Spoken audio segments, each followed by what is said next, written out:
Are you gluten-free? Have you gone keto? Do you count your carbs? Is there goat's milk cheese sitting next to the vegan mayo in your fridge? Nowadays it seems like everybody is going through some sort of dietary restriction, and I'm no exception to the rule. I follow a 6-day intermittent fasting schedule. Once or twice a month, I do a 40-hour fast that runs from Monday night to Wednesday afternoon. I drink fresh squeezed celery juice every morning on an empty stomach. A few months ago, I implemented a policy of no Starch March. For those 31 days, I ate no bread, no grains, no potatoes, no rice. Although I never saw much improvement on the scale, I did feel less bloating and an increase in energy. Now, I haven't climbed aboard any of those no-carb or low-carb diets like Atkins or the Zone, but I think it is fair to call me keto adjacent. My main problem with keto is that it's so meat-centered. I can only eat so much meat in a day. I personally can't afford a steak at every meal. It's not sustainable. So, that's why I created this video, to find protein that doesn't involve animal flesh. First, I'm going to pivot slightly from the non-meat category rather than hit it head-on, and I'm going to bring up eggs. Eggs are a great source of protein. They're affordable, there's a lot of ways to prepare them, and although they are high in cholesterol, the cholesterol that's in them doesn't seem to affect human cholesterol levels the way that trans fats do.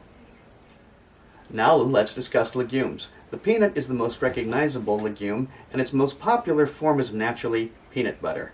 There are, of course, lentils, peas, and chickpeas, which you can find in lots of Middle Eastern and Indian recipes. Let's not forget tofu, which is a popular alternative to meat, and hopefully you haven't had some vegan relative try to force tofurkey on you at Thanksgiving. Black-eyed peas, limas, mung beans, and many other beans are also great legumes that are full of good protein.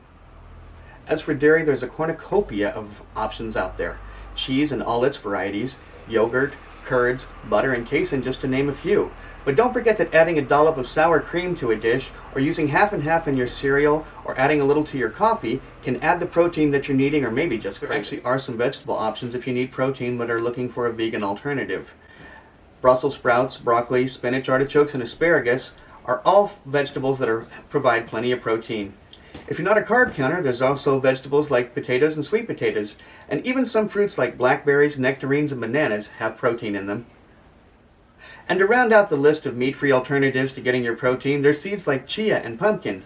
And once again, if you're not limiting your carbs, you can get protein from wild rice, oatmeal, and quinoa. Well, this list is by no means comprehensive. I tried to stick to ingredients you could find at the supermarkets.